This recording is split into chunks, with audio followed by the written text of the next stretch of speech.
terkait Lesti yang melanggar hak cipta dan katanya sudah dilaporkan dugaannya dan bisa 10 tahun penjara dan denda 4 miliar. Seperti apa sih Bang? Oh, ini persoalan Lesti Kejora dilaporkan masalah pelanggaran Undang-Undang Hak Cipta mengenai lagu tentunya kan. Pelapornya siapa ini? Yoni Dores,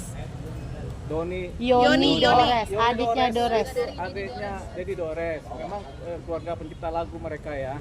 Jadi ketika si Yoni Dores, ya kan? Iya, Yoni Dores. Yoni Dores melaporkan adanya pelanggaran Undang-Undang Hak Cipta, sementara dia adalah pencipta lagu, tentunya memang patut diduga melanggar. Gitu. Jadi tampaknya ini sudah ada somasi dari Yoni Dores kepada si Lesti Kejora, tapi kemudian tidak direspon. Sebenarnya persoalan seperti ini bisa diselesaikan dengan cara penyelesaian sengketa lewat mediasi, itu pertama. Tapi kemudian karena somasi mungkin tidak direspon sehingga dilaporkan ke kepolisian kan sebagai laporan dugaan tindak pidana pelanggaran Undang-Undang Hak Cipta.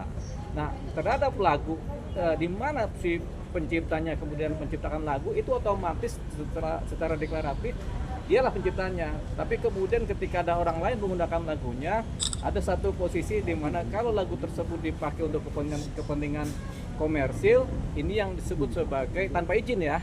Ini disebut sebagai pelanggaran hak cipta. Jadi untuk kepentingan komersil. Tapi kalau kepentingannya tidak komersil, ya sudah tidak masuk. Nah sekarang si Lesti Kejora kenapa dilaporkan? Karena melanggar Undang-Undang Hak Cipta kan.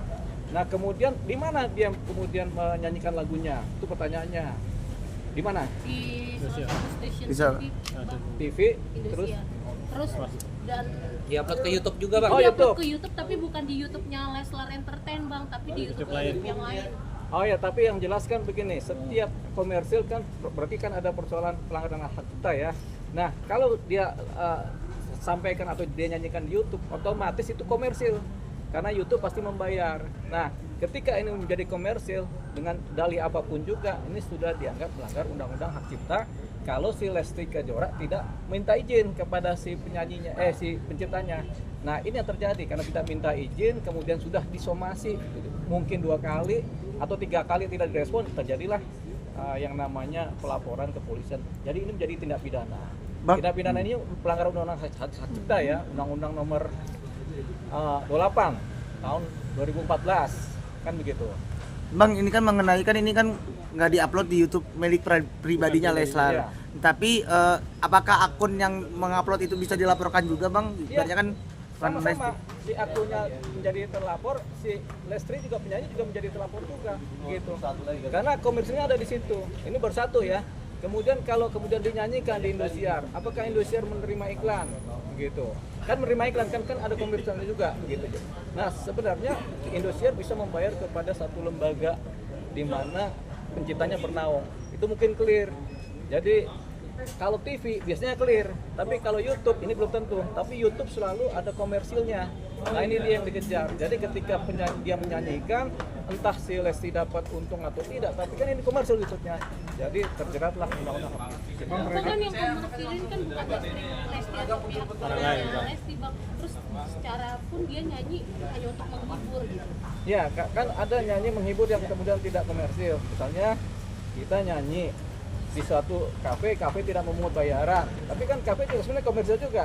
Atau misalnya ada kita nyanyi di tempat keramaian yang dimana tidak ada komersilnya. Nah itu bisa tidak melanggar Undang-Undang Hak Cipta kalau disebutkan nama penciptanya. Lagu ini ciptaan ini udah dinyanyikan tanpa komersil, itu tidak melanggar. Tapi kemudian kalau kemudian ada nilai komersilnya, ini macam-macam komersilnya. Jadi ketika masuk ke YouTube itu otomatis komersil. Siapa yang menerima itu urusan lain. Tapi secara hukum itu adalah komersil. Makanya kenapa Lesti dilaporkan.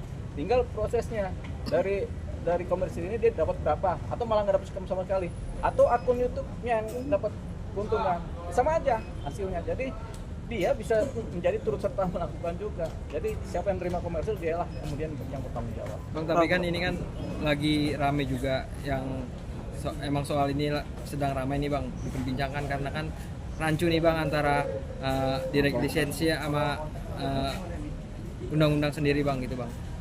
Nah itu Direct mungkin license ya, sama undang-undang. ya. Jadi Kan begini. ada 2 undang-undang yang rancu tuh bang. Nah, sebenarnya undang-undang hak cipta itu cuma satu ya. Jadi undang-undang nomor 28 tahun 2014. Di situ setiap ciptaan lagu, seni, apalagi itu pengetahuan segala macam, terus sastra kemudian itu diatur oleh undang-undang hak cipta. Nah, kemudian apa sih yang disebut melanggar hak cipta?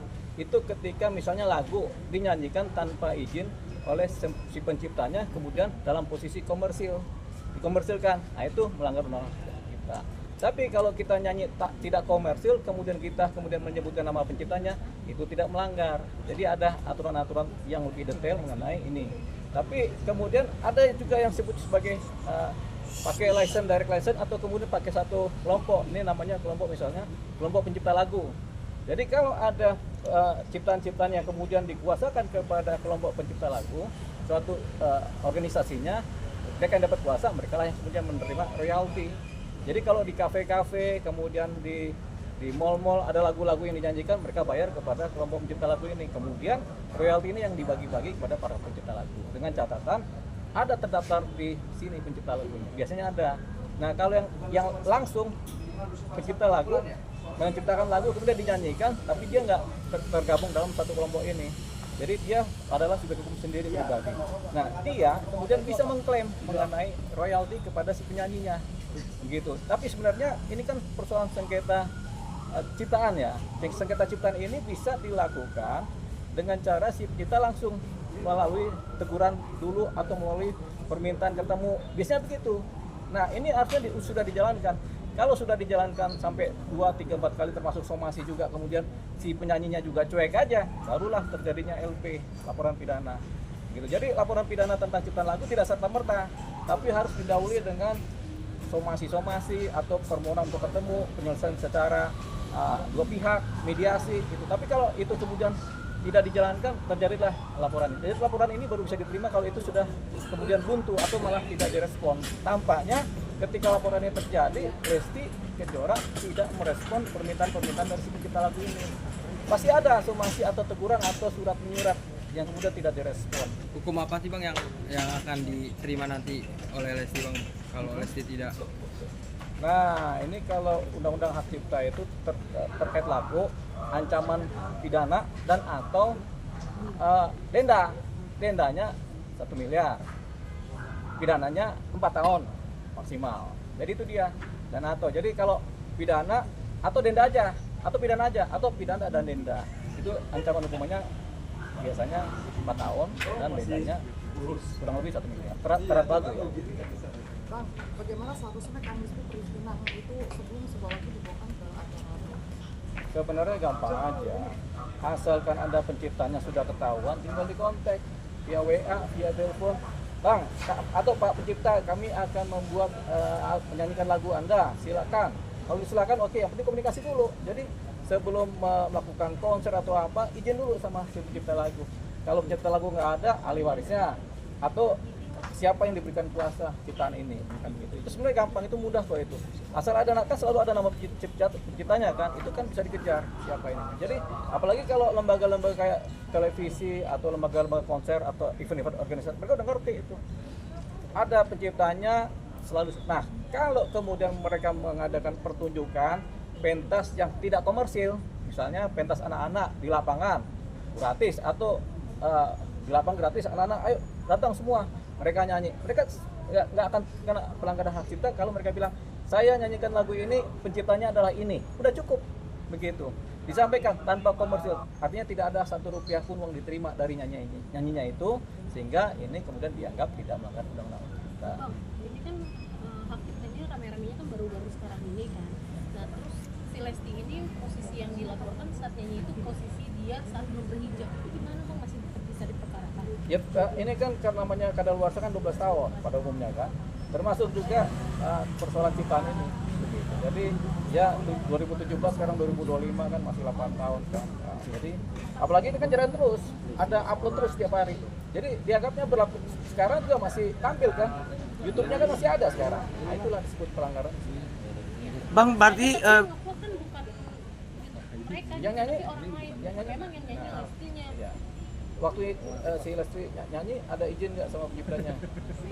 Nah kalau nggak ada dia jadi komersil, jadi terus serta mereka berdua jadi kompanion kan. Nah kalau begitu sebenarnya ada satu cara lagi, sebenarnya Lesti datanglah kepada penciptanya sebelum masuk ke posisi pidana sepenuhnya, berdamai.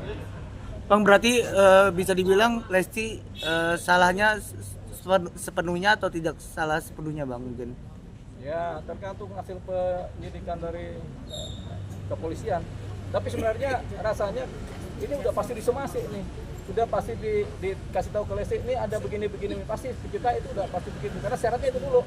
Syaratnya ada teguran, pemberitahuan, teguran sama somasi. Itu syaratnya untuk supaya jadi LP kan.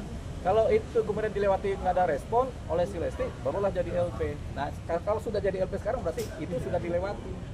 Jadi sudah nasibnya Lesti karena tidak merespon teguran-teguran yang ada.